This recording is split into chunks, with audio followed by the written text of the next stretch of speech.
Hello, beautiful people, and welcome. Welcome. Could be seeing a conference Welcome. Welcome. Make it into the NCAA tournament. To Arkansas Razorbacks versus Tennessee Volunteers. College baseball game on SEC on ESPN. And we are on ESPN2 for this tonight's game. I think gets them in pretty comfortable. And scored 3 yeah. in the ninth to win the game. So they didn't hold on. As a reminder, this is our last and final regular season college baseball, because starting next week after this, it will be time for the baseball tournaments. Braden Holcomb with his second walk-off. I know we did for softball, but now it's the baseball now. A 3-run. So the winner out of those games will eventually move on. You know what I mean? Finale of that series 2 weekends. Andy's got a kind of a special feel to him right now. They're getting hot at the right time. Yes. And they're starting to hit some home runs. Well, and Holcomb and Barzy, you know, for most of the year, it's been the freshman Johnston that's really been their lone power source. But now you got Barzy and Holcomb coming. And I tell you what, Riley Nelson is one of the more underrated hitters in this conference. That dude can really hit. I'm sure once the tournament starts next week, all of the 16 teams. RJ Austin really gets it going. There were signs last weekend. He had some very good at-bats. Will eventually clinch a seat in the tournament, you know? And he takes ball 4. Okay, never mind. Promo's coming. Yep, we got second round coverage of the 107th PGA Championship with Bell Hollow in Charlotte tomorrow afternoon, noon Eastern, 9 a.m. Pacific on ESPN. Our early round coverage begins at 7 a.m. Eastern on ESPN Plus with ESPN Bet telecast coming your way at noon on ESPN2. So you asked the question in the break, which obviously America can't hear, Tom. And the longest winning streak in the country is right now Southern Miss. Incorrect. It's not Northeastern, I guess, because I just asked you. It is Northeastern. Okay, well, that's why I asked. Yeah, you said how many. I said, let me go find it. 22 in a row for Mike Glavin's club. Southern Miss knocked off Troy tonight. The Golden Eagles have won 13 straight. They've got a top 25 RPI. Can I interest you in Hattiesburg for a region? Oh, the Fun Belt. Never have to worry about rain delays down there.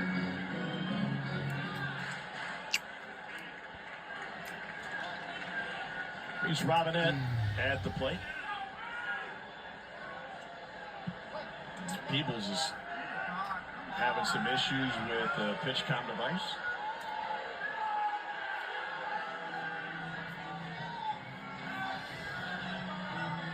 They'll test it out. Now we're good.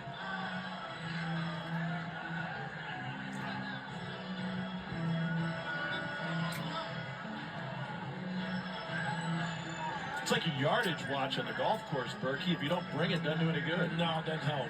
Fortunately, I bring you. Yeah. Good for something. Pair of walks for Robinette. I would appreciate a little more commentary from you on the golf course. I feel like just a couple calls would be nice.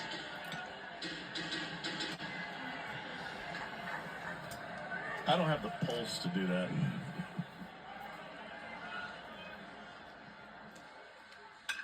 Robinette pops this one up. Racing in is Bargo. One down.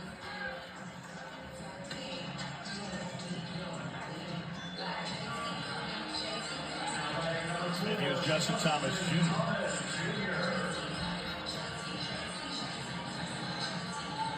We started this half inning taking a look at the SEC tournament bracket and what it would look like given the current standings.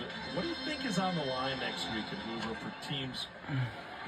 I mean, A&M, like KP said, will be in desperation mode to try to punch its ticket to the postseason. There are teams playing for the ability to host or be a grade 8. I heard someone use that term earlier today, which I really like. What else is at play? The format will be drastically different. Let's root for.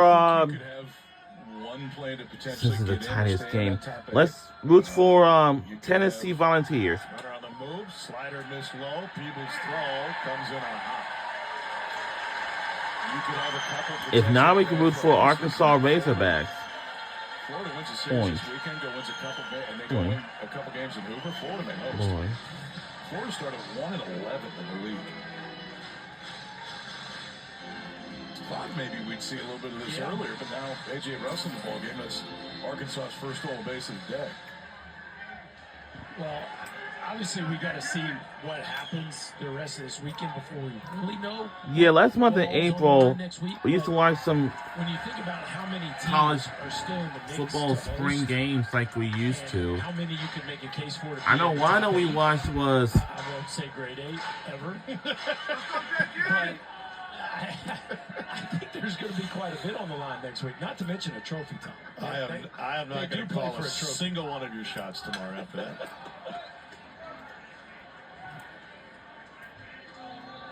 Texas is trying to hold on to win the SEC in its first ever trip through the circuit. They're tied at 3 on the road against rival Oklahoma. We had a rally bunny situation earlier tonight in Norman.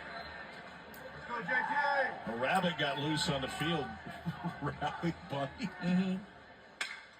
This ball's well hit. Right Would it go? Not for real, I guess. What a cannon from right field by Chapman. Boys, we got upset alert in Columbia, South Carolina. 5-5. Runners on first and third, just one out. As South Carolina looking to upset LSU. Rhys Chapman with a big-time throw from right field to keep Iredale right where he's at. But that would be a significant upset if South Carolina and Pulmonary. It's Pulmonary playing LSU. How about that? A lot of storylines this weekend. That is one of them for sure. South Carolina hadn't had much of a pulse the last few weekends. I mean, they've been getting hammered. That would be some kind of win.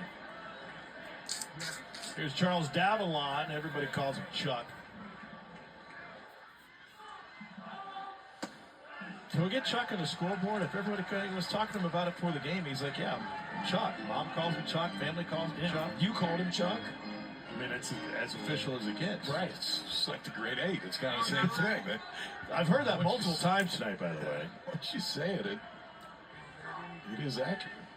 Can I tell you what I really dig about Chuck?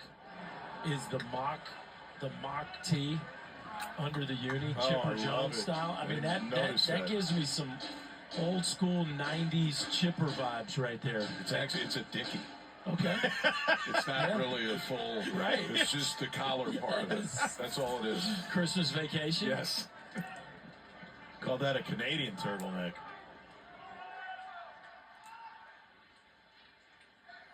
He played his high school ball in Florida.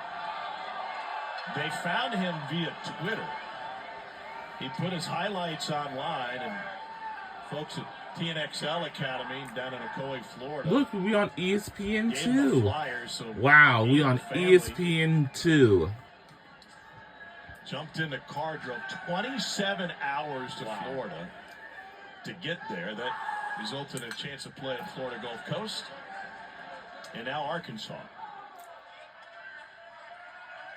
And now he's putting up the kind of numbers that are going to see his name called in the draft this summer. It's a certainly not the biggest frame, but there's a lot of precedent for smaller hitters getting drafted very highly lately.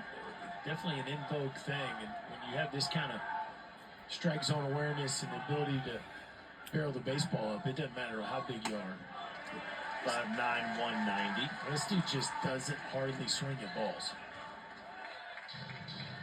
He said he's basically self-taught. He watches so much baseball online. He said all of my social media feeds are just full of baseball. He said I feel like there's always something I can learn. Of course, being from Canada, Blue Jays fan, and he's caught looking at 96.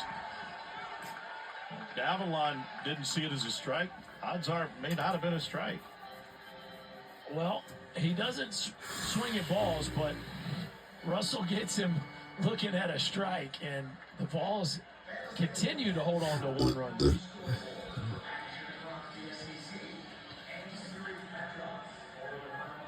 And we'll be right back. You don't just want a low price.